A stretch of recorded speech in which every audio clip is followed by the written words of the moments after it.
അതിജീവിതയെ അപമാനിച്ച കേസിൽ ജയിലിൽ തുടരുന്ന രാഹുൽ ഈശ്വറിനെ വീണ്ടും ആശുപത്രിയിൽ പ്രവേശിപ്പിച്ചു. ജയിലിൽ നിരാഹാരം തുടരുന്ന രാഹുലിന്റെ ആരോഗ്യനില വഷളായതോടെയാണ് ആശുപത്രിയിൽ പ്രവേശിപ്പിച്ചത്. തിരുവനന്തപുരം മെഡിക്കൽ കോളേജിൽ പ്രവേശിപ്പിച്ച രാഹുലിന് ഡ്രിപ്പിടും. ആരോഗ്യനിലയിൽ മാറ്റമുണ്ടാകുന്ന മുറയ്ക്ക് രാഹുലിനെ തിരികെ ജയിലിലേക്ക് മാറ്റുമെന്നും അധികൃതർ അറിയിച്ചു. രാഹുൽ മാങ്കൂട്ടത്തിനെതിരെ പരാതി നൽകിയ യുവതിയെ അപമാനിച്ചെന്ന കേസിലാണ് രാഹുൽ ഈശ്വറിനെ പോലീസ് അറസ്റ്റ് ചെയ്തത്.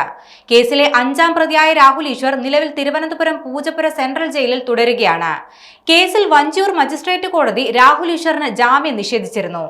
രാഹുൽ സ്ഥിരം കുറ്റവാളിയാണെന്നും ജാമ്യം നൽകുന്നത് കേസിനെ പ്രതികൂലമായി ബാധിക്കുമെന്നുമായിരുന്നു പ്രോസിക്യൂഷന്റെ വാദം.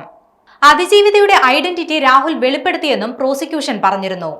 എന്നാൽ രാഹുൽ ഈശ്വർ ഒരു ഘട്ടത്തിൽ പോലും യുവതിയുടെ പേര് വിവരങ്ങൾ വെളിപ്പെടുത്തിയിട്ടില്ലെന്നായിരുന്നു രാഹുലിന്റെ അഭിഭാഷകൻ വാദിച്ചത്. രാഹുലിന്റെ വീഡിയോയിൽ അത്തരത്തിലുള്ള പരാമർശങ്ങൾ ഉണ്ടായിരുന്നില്ലെന്നും അഭിഭാഷകൻ വാദിച്ചു. എന്നാൽ ഈ വാദങ്ങളൊക്കെ കോടതി തള്ളുകയായിരുന്നു. കുറ്റം നിസ്സാരമായി കാണാനാകില്ലെന്നും ലൈംഗിക ചുവയോടെ അതിജീവിതയെ അധിക്ഷേപിച്ച കുറ്റത്തിൽ കഴമ്പുണ്ടെന്നും കോടതി വിലയിരുത്തി. തുടർന്ന് രാഹുലിന്റെ ജാമ്യാപേക്ഷ കോടതി തള്ളുകയായിരുന്നു. കഴിഞ്ഞ നവംബർ 30-ാം തീയതിയാണ് അതിജീവിതയുടെ പേരുവിവരങ്ങൾ വെളിപ്പെടുത്തിയതിനും അധിക്ഷേപിച്ചതിനും രാഹുലിനെ അറസ്റ്റ് ചെയ്തത്. സൈബർ അധിക്ഷേപത്തിന് ജാമ്യമില്ലാ വകുപ്പ് കൂടി ചേർത്തായിരുന്നു അറസ്റ്റ്.